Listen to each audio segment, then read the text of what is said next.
Hey Buzznet, we're My Chemical Romance, and Danger Days, The True Lives of the Fabulous Killjoys comes out today. So this album is very big and movie-like. How do you plan on bringing those theatrics to the stage when you tour? Okay. Well, I think while it is big and movie-like, it feels like a less of a theater thing than Black Parade.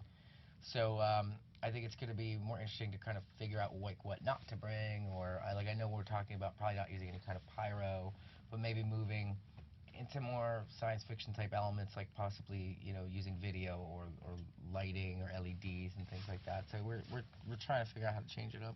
Yeah, everything we did. We just got back from Europe, and it was more like stripped down. There was just subtle touches here and there, but it was just more like us up on stage just playing. It was fun. That's cool. It was also very much a vision. Were there any elements that you had to leave out, or anywhere you felt limited? No, and I guess that's what Danger Days kind of represents, is lack of limitation. We had made a record that was a bit limited, and so we scrapped it, and so all the rules came off, and anything was possible. Anything had to be possible, because if it wasn't, if you were afraid of something, you had to actually go to the place you're most afraid to get the good stuff. But yeah. Since you guys go all in when you're putting out an album, like artwork, music videos, promotions, does that make you have a higher standard for the music you listen to? Yeah, absolutely. I think during when we're making an album, I don't listen to anything. Right. I try to I literally listen to whatever we did the night before on the way to the studio, and then what we did that night on the way home from the studio. I think that's kind of the way I did it anyway. Yeah, and then I guess once a record's done, I remember the story that I have is when we were making Black Parade, Sam's Town came out by the Killers, and I was really excited to hear it, but I knew I couldn't listen to it. So half a year later, I finally got to buy Sam's Town, and I was really happy about that, because they have a vision, and I love that band. That's cool. You said in a previous interview that you had to accept being happy to make this album. Are you asking your fans to sort of do the same thing as they experience the album? Telling, not asking. I mean, for my sake and the band's sake. But for them, it's kind of I guess it's like saying the same thing for them. It's cool for you too to enjoy things. I don't really feel like it's my place to even say that to them, though. I feel like they're such a strong group of people that they've kind of helped themselves out. They've written their own ticket, so I feel like it'll just happen naturally. Yeah, I think so. If they're not already like that, and the people that we've met on the tour already, even the older fans, they seem to have come to the same mental conclusion as us, which is, oh, cool, we could let's really start living. I think some of them are probably ahead of us. Yeah, they all seem happier. I guess we're all growing together. It's good.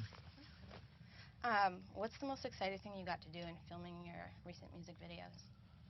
I think that scene, well, the trailer for Nana, that was really magical. I remember the standoff, and then in the car, all of us getting to floor it. Ray's got a great story. Yeah, I mean, pretty much the last shot that we did for that trailer the Nana video actually started out as a trailer, and then we finished it to do a video. So the last shot of that trailer shoot was just all of us getting into this Trans Am that Gerard and everybody had been working on the week prior, and he had done a model of it a year and a half ago, sketches and everything, and here we were in these costumes in this actual Trans Am, painted up and destroyed, and we felt like we really felt like bandits. We felt like we could just drive out into the sun and never look back. I was the most magical moment. Yeah, there was this moment where I wasn't sure if we were going to just keep going. Oh yeah, because it was there was a road. The cops had the road blocked off, and I think part of us definitely wanted to just floor it and drive right through them. Yeah, just see where we could go. It was an incredible day. That's awesome. Yeah. Can you tell us something about each of your Killjoy characters? Yeah, I mean, I like to, the names of the characters actually started as names of the guns, and I wanted the guns to have these designer drug names, or something that sound like come out of a vending machine in Japan. Japan being a big influence on the record, but there's not a whole lot, and I think that's what's cool about it. There's not a whole lot there's not really personas.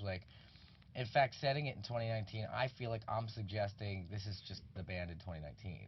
This is just, it's the same, it's I think that's why so much of our personalities come out in the video because I never sat there thinking to myself, oh, I'm party poison. I just was thinking, oh, I'm me. Yeah. And this is me in 2019. So. How come Fungul doesn't get his own song? Yeah, we had a discussion about that. Well, because Cobra Kid and Jetstar weren't the names of their guns originally either. So it was this kind of thing that would change constantly. I think Frank had joked around saying too that wouldn't make a very good song title anyway. Yes, that's kind of true. And lastly, does the Killjoy story have an end already?